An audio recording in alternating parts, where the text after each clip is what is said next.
Hola, soy Camino Pérez de Los Lunes Seriéfilos. Estoy muy ilusionada porque hoy tengo aquí conmigo a Laura Ruiz de Azúa. Lo primero, que ya te lo he preguntado, pero bueno, para que la gente lo sepa, ¿qué tal estás? Pues nada, estoy muy bien, muy contenta y muy ilusionada porque, bueno, en breve estrenaremos Querer y estoy con mucha ilusión para septiembre. De eso te iba a hablar porque Querer se estrena por primera vez en el Festival de San Sebastián. Entonces, hemos aprovechado justo eso para conocerte un poco más y para charlar contigo sobre tus grandes hazañas como directora de cine y, por supuesto, para hablar de Querer. La primera pregunta es un poco un clásico de los lunes seriéfilos, ¿vale? No te asustes cuando te lo pregunte. A ver, Es un poco de manera creativa o como tú quieras. em, ¿Quién es Alaura Ruiz de Azúa? em, ya, no, estas siempre las preguntas estas de quién eres, qué quieres en la vida, No siempre sé si son... quería- Sí, sí, tal cual. Bueno, pues mira, pero es una respuesta que puede ir conmigo porque yo soy más de hacerme preguntas que de tener respuestas. Bueno, soy alguien que se pregunta bastante quién es y se lo pregunta también bastante a la hora de abordar una historia, de hacer una película o una serie. Sí. Y yo quería saber un poco cómo descubriste tu pasión por el cine. ¿Cuáles fueron un poco tus principales referentes en el ámbito audiovisual? Yo no recuerdo como el momento exacto porque supongo que como a muchos cinéfilos de repente el cine estaba en tu casa, ¿no? Porque tus padres eran cinéfilos y te llevaban al cine, sabían películas. Y entonces yo tengo más la sensación desde muy pequeña de la fascinación por la pantalla grande o pequeña y por las historias que pasaban allí. Era lo que más me gustaba del mundo, siempre me quería quedar hasta tarde a ver lo que fuera, a ver las películas que no eran de mi edad. Y sí recuerdo como más el momento quizás em, de darme cuenta de que no solo eran historias que me interesaban, sino de fascinarme más con el misterio de lo que había detrás de los personajes y de esas historias, ¿no? Y eso llegó un poco más tarde, yo creo como en la adolescencia, con el cine indie, desde, no sé, desde Gas Van Sant a Sofía Coppola, hasta el padre de Sofía Coppola, de Coppola, ¿no? Porque de repente como cinéfila veías, descubrías todo el cine, ¿no? El de tu época y el de antes, ¿no? Ujú. Y eso sí recuerdo como ese momento de fascinarme con lo misterioso que podía ser el cine para retratar lo humano. Mm.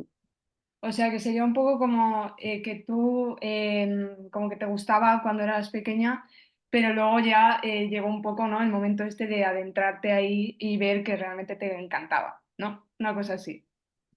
Sí, bueno, no, siempre me había, o sea, Siempre sí te ha- era la cosa que más me gustaba hacer del mundo, ver una película, y además cualquier tipo de película. Es que el solo Pero, me... Sí. sí, Nada, no, dime. dime, dime. Dime tú. No, que te he cortado, dilo tú. Para mí, yo creo que el mero hecho de ir al cine ya es como una experiencia, bueno, para mí y mi hermana, que somos las dos cinéfilas, desde muy pequeñinas, desde que yo nací vemos películas y de todo, siempre ha sido como una experiencia que yo, vamos, me parecía súper increíble, todas las historias y todo eso, entonces me siento como muy identificada con todo lo que dices. Claro, yo recuerdo esa magia de cuando eres más niña, es que a mí me parecía mágico, es que ellos apagaban las luces y entraba en la película a tope y esa sensación de cuando se encendían las luces y de no querer irme de ese universo si me había gustado, de esa historia, de esos personajes, ¿no? Lo que pasa es que luego vas creciendo, ¿no? Y vas viendo a raíz de ese interés, ya no ves solo lo que te ponen en casa o lo que te llevan a ver, ¿no? Sino lo que empiezas a investigar, a explorar y entonces es como ese descubrimiento que además hay miradas más personales, que de alguna manera no miras el mundo igual cuando te lo cuenta según qué director o qué directora, ¿no? Y empiezas a ver que tú también igual podrías tener una mirada y empieza un poco más como esa conversación contigo misma sobre si igual quieres ser directora de cine, ¿no? O algo así. Pero... Y yo, por ejemplo, cuando estuve viendo tu información y todo eso en una página web, que es la que me mandaron de referencia, y bueno, investigando sobre ti, me aparecían con muchísimos premios, muchísimas películas y cortos que has hecho. Bueno, películas creo que has hecho solo una, ¿no? La de Cinco Lobitos. Sí. Bueno, no hice o sea, he hecho una película escrita y dirigida por mí, mi primera película que fue Cinco Lobitos, y Sí. luego hice una película, dirigí una película, pero que no había escrito yo, que la habían escrito Cristóbal Garrido y Alfonso Valor, que es Eres tú, de Netflix. Entonces, yo quería preguntarte, ¿qué significó para ti ganar ese premio Goya por la mejor dirección novel con Cinco Lobitos? O sea, ¿qué se te pasó por la cabeza en ese momento cuando dijeron en los premios Goya a Laura, Cinco Lobitos? Bueno, en ese momento la verdad es que estás muy, que si eres una persona un poco introvertida como yo, estás muy nerviosa por lo de tener que salir a hablar, entonces no lo piensas mucho, ¿no? O sea, yo en ese momento es como salir, hablar bien, no caerme, qué emoción, un poco de alivio también, porque fue todo lo que pasó con Cinco Lobitos fue muy mágico, pero fue un año muy largo, de mucha promoción y había algo como de final de viaje, ¿no? Ahí también en la ceremonia. Y luego cuando lo piensas, bueno, cuando lo piensas es alucinante. Yo al final, quiero decir, sin mitificar los premios, ¿eh? Que al final quiero decir, están muy bien y hay que estar súper agradecido y sirven para un montón de cosas, ¿no? Pero más allá de sin mitificarlos, es verdad que hay algo de que yo, quiero decir, crecí en Baracaldo, en una familia que no se dedicaba a nada de esto, quise ser directora de cine, no sabía ni por dónde empezar y de repente, corte A, muchos años después, estar cogiendo un Goya, pues cuando lo piensas dices, vaya viaje, ¿no? O sea, vaya viaje y no sé, y no sé, que a los 17 a los 18 años, ¿no? De repente, Claro. es como se me pasó eso por la cabeza, ¿no? Que iba a poder pasar esto, ¿no? Entonces, ¿Y qué le dirías ahora si pudieses volver a la Laura que empieza dirección en la ICAM? ¿Qué ¿qué le le dirías? diría? Eh, Bueno, me diría muchas cosas, pero estoy segura que no me haría ningún caso porque también creo que a los 20 años es como, o 20 y pico que tenía, em, creo que hay cosas como que tienes que vivirlas y tienes que aprenderlas en propia piel, ¿no? Eh, pero bueno, sobre todo que no echase mucho tiempo y mucha energía en cuestionarme si vales o no vales, si va a pasar o no va a pasar. O sea, en intentar aprender lo más rápido posible a vivir con la incertidumbre, animarme y decirme que sí, que he elegido una vocación y un oficio que te puede traer muchas cosas hermosas y muy bonito, aunque no sea fácil. Y que tuviera mucha paciencia, porque la primera película la iba a dirigir con 40 años, o sea, que tuviera mucha Ah, paciencia, porque el camino desde que dije quiero ser directora de cine a los 18 17 en mi casa, hasta que dirigí la primera película, pues bueno, pasó tiempo, pasó tiempo. y como mujer y una de las grandes directoras y guionistas de nuestro país, ¿cuál es tu consejo? O sea, no sé si eres mucho de consejos, pero ¿qué les aconsejarías a las futuras generaciones, tanto niñas o niños, que quieran dedicarse al cine? Desaconsejar. Sí. Es que no, es verdad que no soy mucho de consejos porque también creo que, mira, hay una cosa que como que hay que aceptar que en la vida te vas a equivocar y en el cine también y aprender de esas cosas o no, a veces, a veces puedes aprender, a veces no, pero que eso forma parte del viaje, ¿no? Entonces es como que a veces das consejos como para que la gente intente evitar cometer errores y luego yo siento que muchas veces errores o cosas que no han salido, o cosas que igual no eran, no sé, como que sí que han construido, no sé cómo decirte, lo que luego Un sí poco el me ha aprendizaje. llenado o ha sido, ¿sabes? O sea, como que cuando estás metido en algo, en un proceso creativo o en una vocación o un nuevo oficio que tiene un lado claramente creativo y artístico, bueno, esas cosas a veces que parece que no, que son errores o que cosas que desaconsejarías, de repente te construyen en otro sentido para bien. Pero bueno, yo siempre que me preguntan esas cosas soy muy de incidir en escucharse a uno, en escuchar las intuiciones, en escuchar lo que tú sientes sobre las cosas, cómo tú miras el mundo, porque realmente ahí está lo que es tu combustible valioso para luego hacer tus historias, ¿no? Total. Bueno, pues ahora nos vamos a meter más de lleno en materia, en la serie Querer, ¿vale? En la miniserie. Vale. Es una miniserie que trata sobre una mujer que denuncia a su marido por violación tras 30 años de matrimonio. ¿Qué mensaje pretendes lanzar al público con la creación de esta miniserie? ¿Qué es lo que quieres que se quede entre el público?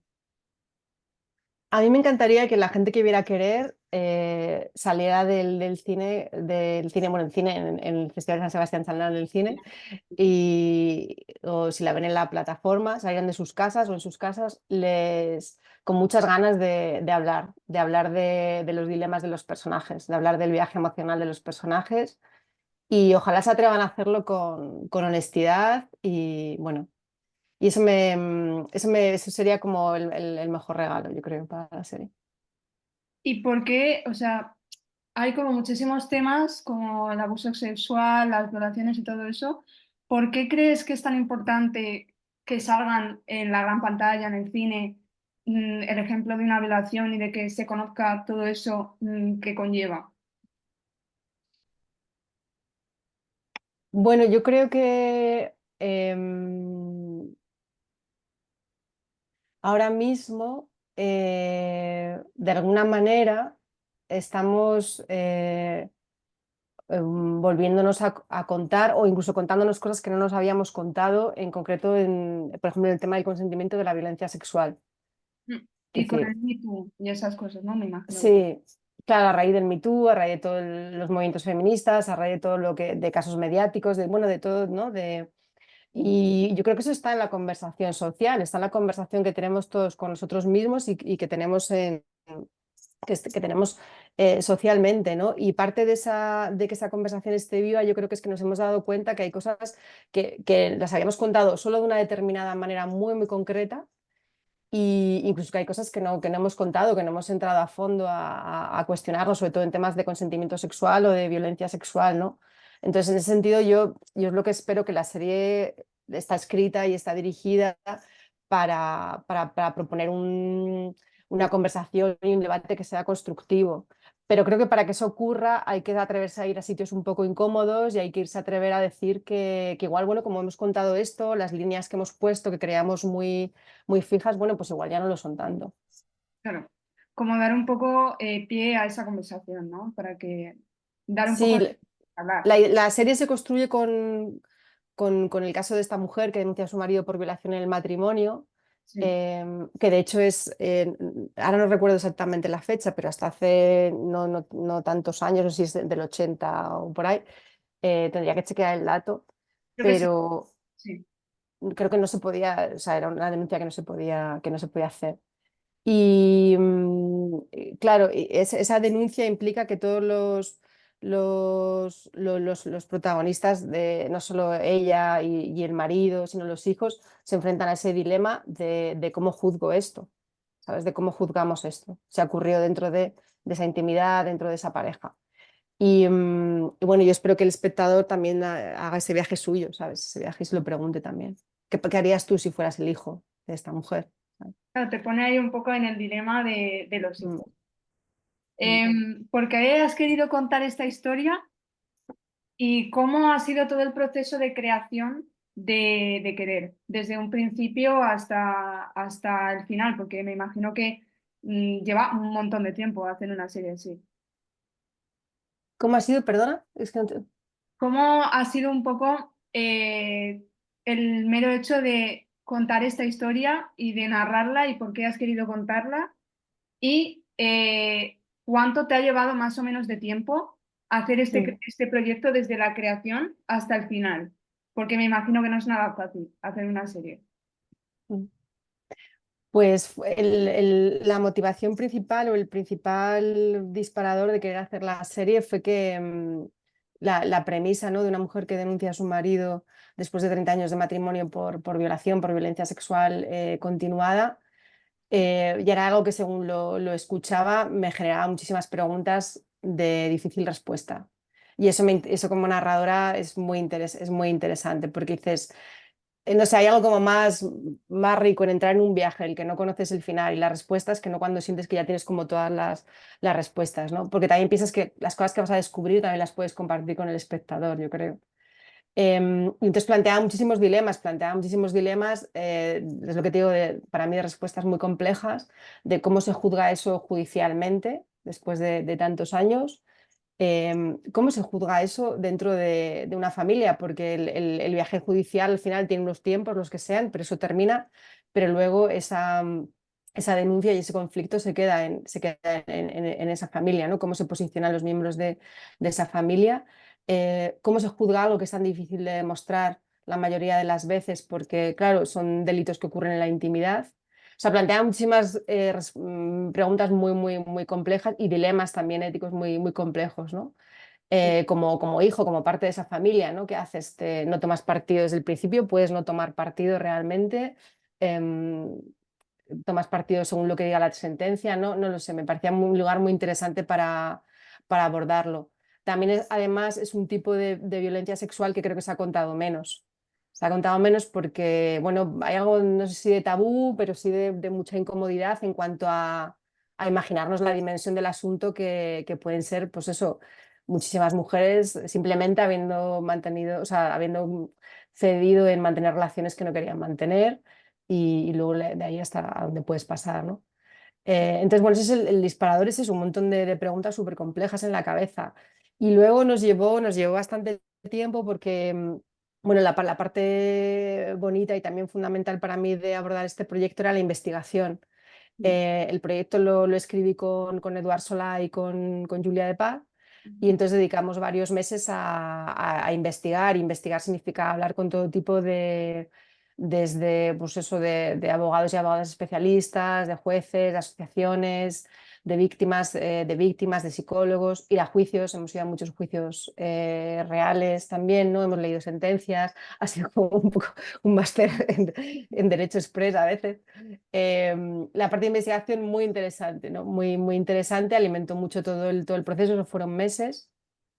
Y luego ya otros, no sé, meses de escritura, no lo sé, igual al final estás en torno al año y medio o algo así. Luego el rodaje es más comprimido, pero bueno, fueron unas 11 semanas de rodaje para cuatro capítulos.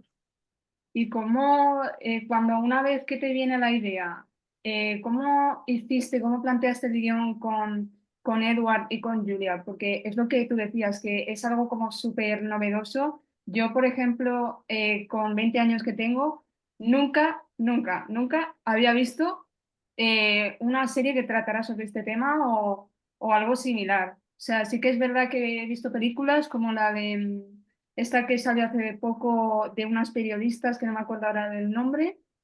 ¿A la del caso Weinstein? Sí, O... sí, Mm, que salía la hija de Elia Kazan o algo así. vale, no sé vale, claro. No, no me acuerdo muy Bueno, se bien. están haciendo sí que se han hecho, ¿no? Algunas pelis, o sea, igual no exactamente sobre Claro, no violación exactamente. en el matrimonio, pero sobre el tema del consentimiento, sí, sí, sí. El otro día vi Little Girl Blue, por ejemplo, ¿no? Sí, bueno, Muy interesante también, ¿no? Y que habla un poco de ese silencio colaborativo, ¿no? Con violadores y con agresores bueno, y de cómo el prestigio también que tiene, bueno, algunos agresores, ¿no? A colaborar en que se cosas que no se supieran o que se taparan, ¿no? Y bueno, eso forma parte también de, sí. yo creo que Mm. estamos un poco progresando, porque antes es que nada, yo cuando era pequeña no, ni se podía ver eso, ni había tanta libertad como para decir voy a crear una serie o una película de esto. O sea que es bastante importante, bueno, creo yo, ¿no? Un poco interesante.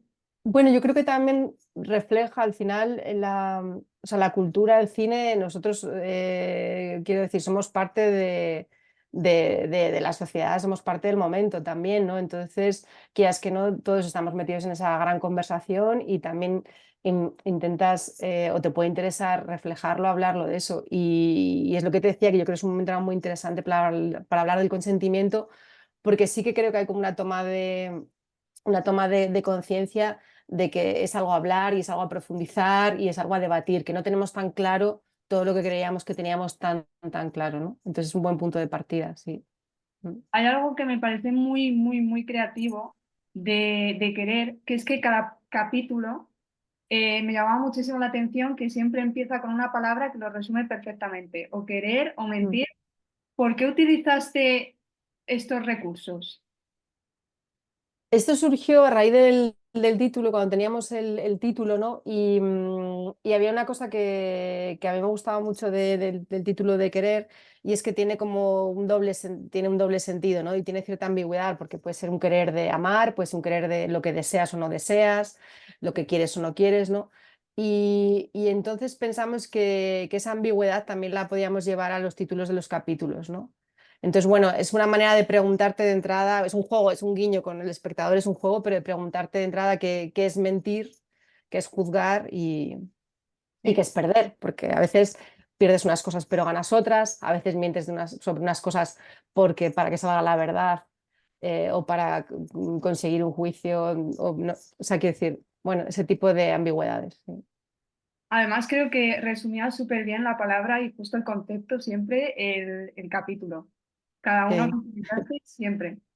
Hemos En- sido muy libres en la escritura y en la... Yo hablé siempre con Julia y con Eduard, de ser como muy libres en el sentido y de pensar en un espectador inteligente y que iba a jugar con nosotros y que iba a entrar al dilema con nosotros.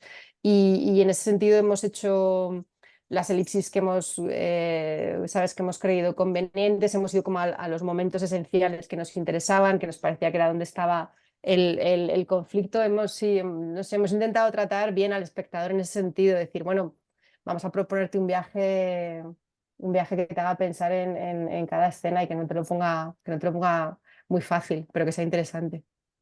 es un viaje, además, yo que me la he visto entera, yo empecé el primer capítulo como con una expectativa de algo, luego me cambió totalmente, o sea, fue un viaje emocional Qué completamente. bien. O sea, que eso lo habéis logrado perfectamente. Luego quería hablarte del reparto, porque tenéis un reparto de lujo, Nagore, Pedro, Iván, Loreto, entre muchos otros grandes del cine español. ¿Cómo se realizó un poco la elección de estos actores y cómo ha sido trabajar con ellos? Bueno, pues yo de las cosas que más orgullosa estoy de la serie es del trabajo que han hecho y que hemos hecho juntos, ¿no? Y tanto pues Nagore, Pedro, como Iván Pellicer, como Miguel Bernardo Loreto, Miguel Garcés, en fin, todos, ha sido increíble trabajar con ellos. Y todos hicieron prueba de casting muy generosamente. Sí, o sea, claro, hay algo cuando además estás, yo sé que lo de las pruebas tiene algo siempre como de rollo y de malestar para todos, ¿eh? Porque, bueno, para los que la hacen, me imagino que nunca es un trago fácil, pero también esta cosa de elegir y tal, bueno. Pero es verdad que cuando estás componiendo como una familia o parejas, ¿no? Las pruebas son muy útiles, ¿no? Porque empiezas a ver cómo funcionan las energías, cómo funcionan las relaciones desde un primer momento y descubres muchas cosas, ¿no? Y entonces todos ellos hicieron generosamente muchas pruebas, incluso algunos muchas pruebas. Y nada, y se decidió que eran ellos. Y luego hemos trabajado de una manera muy intentando entender mucho a los personajes, ¿no? Que yo les tengo que agradecer mucho la generosidad, ¿no? De ponerse en los zapatos bueno, de personajes que a veces no son fáciles porque, pues bueno, tienen claroscuros y tienen zonas oscuras, ¿no? O de ir a sitios muy dolorosos, ¿no? Y bueno, y trabajamos mucho sobre todo en entenderlos, en no juzgarlo. Curiosamente, es curioso, ¿no? Porque yo pongo al espectador en el sitio de que juzgue lo que ve, o me gustaría que fuera el viaje del espectador, que fuera el juez, y sin embargo con los actores era el viaje contrario. Era el viaje de entender al personaje, además entenderlo desde un sitio muy visceral y muy emocional, ¿no? Hablábamos de intentar evitar siempre como las cosas como muy intelectuales, ¿no? Porque también es verdad que cuando tú estás metido en algo así, en un conflicto así, bueno, el cuerpo, ¿no? Los sentimientos van muchas veces por delante que la cabeza. Y esa fue un poco la manera de trabajar y con muchos ensayos muy bonitos, improvisaciones, yendo a las localizaciones reales también para que conocieran pues, las que iban a ser sus casas, ¿no? Donde se reunían la familia. ¿Cuál dirías que es un poco el hilo rojo que une a estos personajes? El hilo rojo. Sí, Yo, yo creo que es el miedo. Creo que es el miedo. sabía que me lo ibas a decir. Vale. Sí, Sí, sí, sí, sí. pero es que están escritos desde... para mí la serie habla mucho del miedo, habla Sí. mucho del miedo. Claro, es que cuando la vimos, mi hermana que también la ve, ¿Por qué sabías que te lo iba a decir? claro, ahora te lo iba a contar, porque es que mi hermana también le encanta el cine y de hecho va a empezar dirección en la ICAM después de Ay. haber hecho una carrera de derecho que no le gustaba nada, pero nada, nada, nada. Bueno, yo hice filología, es muy... pero luego le vendrá muy bien la carrera, seguro. Sí, Todo, sí. todo viene bien. Lo único para contar historias, todo te viene. Desde muy pequeña ella me puso Disney Channel, me puso todo eso Qué del guay. cine y bueno, es una cinéfila que no veas. Me dijo, a Laura te va a decir miedo o te va a decir esto o te va a decir incluso un poco de presión en cuanto a todos los personajes, Un poco de depresión. como depresión de no que Se ha cortado. sí, Pero- depresión y Ah, de miedo. ujú, Como el típico hecho de ser fiel a tu madre, pero luego tu padre está haciendo esto. mm, Estamos ahí un poco con ese dilema las dos. O qué sea, bueno. ha sido muy... Cuando lo Sí. has dicho Bueno, me... es que hablamos mucho del miedo, hablamos mucho del miedo, o sea, en la escritura yo tenía muy claro que para mí había como una capa subterránea que al final, porque, claro, empiezas hablando de un tema de consentimiento sexual y empiezas hablando de violencia sexual y es difícil, o sea, quiero decir, no se puede entender sin hablar del miedo, sin Claro, hablar del poder que tiene el miedo sobre nosotros y de cómo se construye el miedo. Y el miedo para que todos los, no sé, era como muy interesante que todos los personajes tuvieran realmente miedo a algo, aunque fueran miedos distintos, y trabajarlos desde ahí. Porque el miedo es muchas veces el gran motor de muchas de las decisiones que tomamos. No digo que sea un buen motor, pero es un motor muy habitual, ¿no? Y como hasta qué punto puede condicionar tu vida, ¿no? Y luego, paradójicamente, como luego cuando una víctima de violencia sexual explica que esa es la razón por la que igual se ha visto obligada a, ¿no? O se ha quedado paralizada, de repente nadie lo entiende, ¿no? Cuando luego en la vida real todos nos movemos muchísimo por miedo a cosas, ¿no? sí. Y ahora que hablas del miedo, ¿cómo se enfrenta una directora de cine como tú y de series a ese miedo?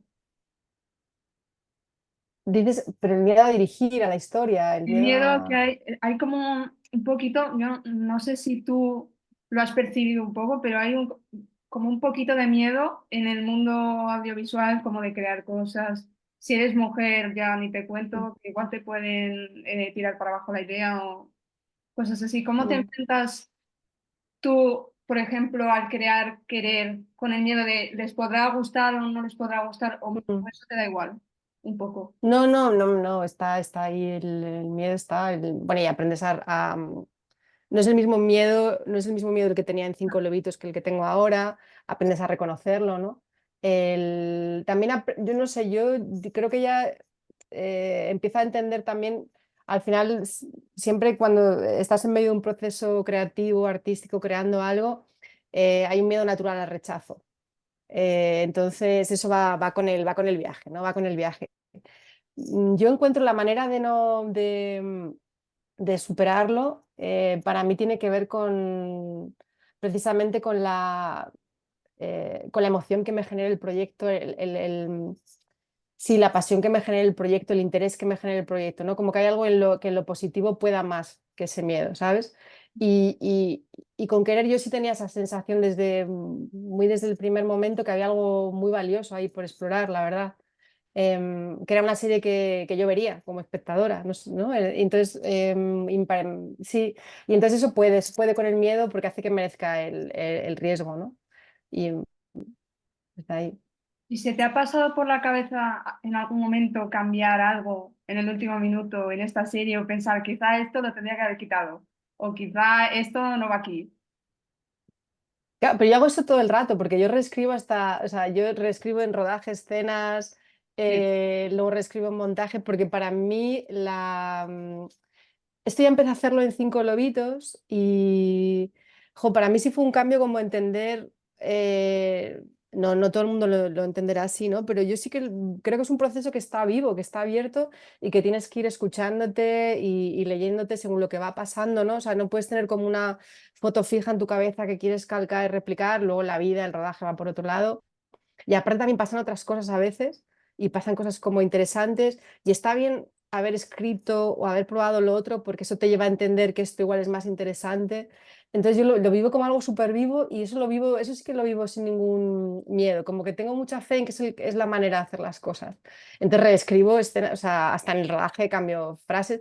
La ventaja de escribir la serie es que luego en el set también puedes cambiar alguna frase tú o sacarte otra cosa de la manga. Y sí, sí, en eso no me siento bastante libre y bastante confiada. Sí. Entonces, cosas que decir, no hay como ahora, no sé, siento que todo lo que iba viendo que necesitaba cambiar, Ujú. lo cambié, no sé, tendría que pensarlo un poco. Eh, la verdad, tendría que pensarlo un poco. También te digo que si estás viendo que quizá funciona perfectamente y que en el último momento dices, ah, esto me falla, igual te cambia todos los planes, ¿o no? Claro, sí, hay veces que hay cosas que no puedes cambiar porque afectan a otras, pero por ejemplo, pero por ejemplo, y eso también lo hice en Cinco Lobitos, eh, en Querer hay una escena que la rodamos, Ujú. no terminaba de funcionar y fue, y a veces, no sé, a veces yo creo que pasa que también necesitas como rodarla para entender qué es lo que no funciona, ¿no? Sí. Y, o sea, hay veces que lo ves antes y otras veces no. Y entonces la reescribimos y la planteamos en otro sitio de otra manera, una vez que tenía como un poco diagnosticado lo que creía que no era, que no terminaba de funcionar, y la volvimos a rodar. En Cinco Lobitos también repetía alguna secuencia. Al principio yo me sentía un poco culpable cuando hacía estas cosas. Lo que pasa que un día vi una entrevista de Spielberg que dice que él lo hace todo el rato y entonces ya me Desde quedé esta como, entrevista, sí, sí. entonces dije, bueno, si alguien me dice, que la verdad que nadie me dijo nada, que son todos encantadores, pero digo, si alguien me dice algo, yo levantaré la mano y diré, bueno, pero que sepáis que Spielberg ha dicho que lo hace todo el rato. ¿Y cómo definirías tú un poco la serie para intentar contagiar a la gente para que la vea? ¿Qué es algo que la diferencia de las demás? Ay, qué difícil. Bueno, creo que mira, sí que creo que la serie tiene una apuesta que es un poco diferencial, que hay, hay un viaje familiar muy intenso, hay un viaje judicial con muchos, realmente con muchas preguntas de difícil respuesta. Pero hay un juicio, hay un capítulo que es el juicio, Sí. que es un juicio prácticamente a tiempo real, Ujú. un juicio donde hemos cuidado cada detalle para que se sienta como que realmente el espectador es el juez de ese juicio. Y creo que esa experiencia yo no la he visto tanto en una serie, sin flashback, o sea, entras en esa sala y estás en ese juicio esa mañana.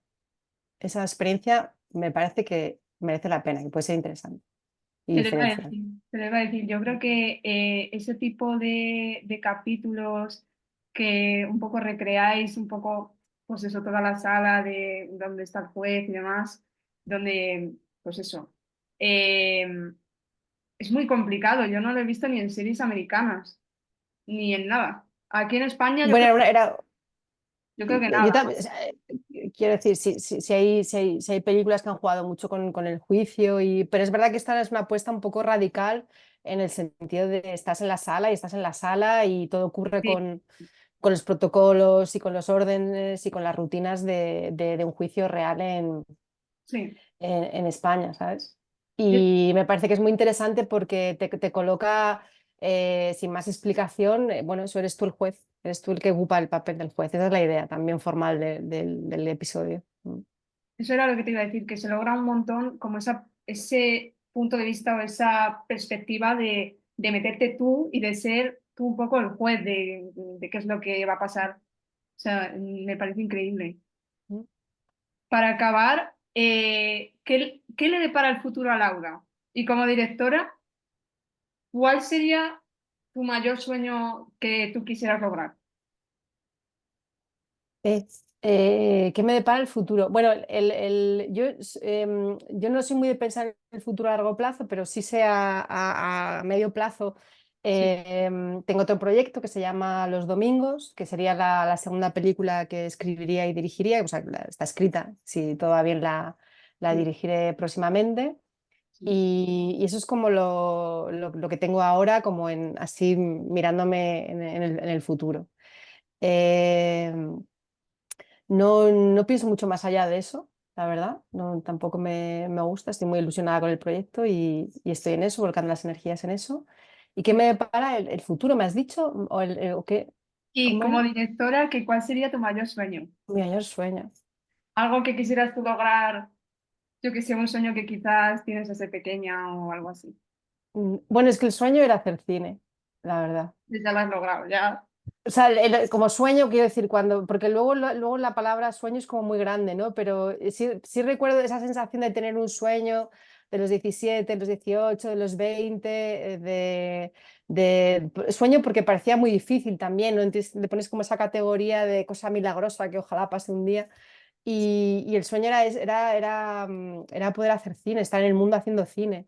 Y de repente eso ha pasado ahora, pasó tarde, pero ha pasado, ¿no? Entonces ahora estoy como más en disfrutarlo. Lo de los sueños es, bueno, quizá el sueño sería poder seguir contando historias, porque es la manera que me encanta de estar en el mundo. Pero Hombre, ojalá. ojalá, pero esto es muy volátil y muy variable. Calma. Entonces yo me lo tomo todo con mucha calma. Yo que estudio comunicación audiovisual, que además hace poco te hicieron una entrevista en mi universidad, en la Nebrija. Ah, sí, es verdad, pero fui presencial, ¿esa fue la que fui presencial? ¿O fue...? Una entrevista con ellos, creo. Ahí Ah, sí, sí, presencialmente. porque habían visto la peli. Sí, sí, sí, por Sí. eso fui a una charla. Sí, sí, luego hice una entrevista, sí. Sí, sí, sí. Entonces, sí que hay algunos profesores que nos dicen, bueno, pues esto sí que es verdad que ese es vuestro sueño, pues lo podéis conseguir, pero luego hay otros que dicen, esto es muy complicado, os lo tenéis que currar mucho. Entonces, es un Ujú. poco, yo, por ejemplo, como creadora joven, voy a definirme así. O sea, yo estoy como súper intranquila de tener como ese dilema de puede ser, pero no puede ser. O sea, a mí me interesa mucho tu visión sobre estas cosas. Claro, yo creo que igual hay que cambiar un poco los términos de la conversación, en el sentido de, bueno, primero hay una cosa, yo creo que, claro, yo ahora ya tengo 46 años, entonces veo las cosas de una manera muy, muy distinta, pero yo creo que a los 20 y pico años es que estás aprendiendo a lidiar con la incertidumbre que puede ser una vocación artística y también que es la vida en general, o sea, que eso también va con el viaje de la edad. Pero más allá de eso, decía lo de cambiar los términos de la conversación porque hay algo como en plantear las cosas como de tengo un sueño, conseguirlo. Yo creo que cuando te gusta, o sea, cuando tienes una vocación artística en el sentido de que te gusta escribir o dirigir o contar historias o dirigir actores o interpretar, eso tiene que ver más con la manera con la que tú estás a gusto en el mundo, con la que te gusta estar en el mundo, ¿no? Eso nace de contar historias nace de una necesidad que tú tienes de expresar algo o es la manera que tú tienes de entender cosas que te pasan o de compartir algo con alguien, ¿no? Entonces, para mí, plantearlo como en términos de si no consigo hacer esto y esto es un fracaso o sea, no, se trata más de encontrar la manera de cómo puedes estar tú bueno, haciendo eso que te guste, que te llene, que has decidido que es tu manera de estar en el mundo. ¿Puede ser complicado ganarse la vida con ello? Sí, puede ser complicado. Yo hice muchos años, tuve la suerte por un lado de poder hacer publicidad, pues trabajaba en otras cosas para poder pagarme los cortos. Ahora mismo puedes contar historias, puedes hacer cortos, puedes juntarte con un grupo de amigos y montar una obra de teatro. Eso se puede hacer siempre, ¿no? Yo creo que sí, que igual hay que cambiar un poco la visión en cuanto a los que tenemos vocación artística o creativa y intentar estar siempre eso vinculado a lo que te llena, a lo que te motiva, sin dejar de trabajar, porque lógicamente está fenomenal poder trabajar de lo que te gusta, pero que eso no se sienta un fracaso, porque ¿no? Tampoco es el leitmotiv del asunto. Sí. Pues nada, ya se lo diré de tu parte. Muchísimas gracias, Alauda.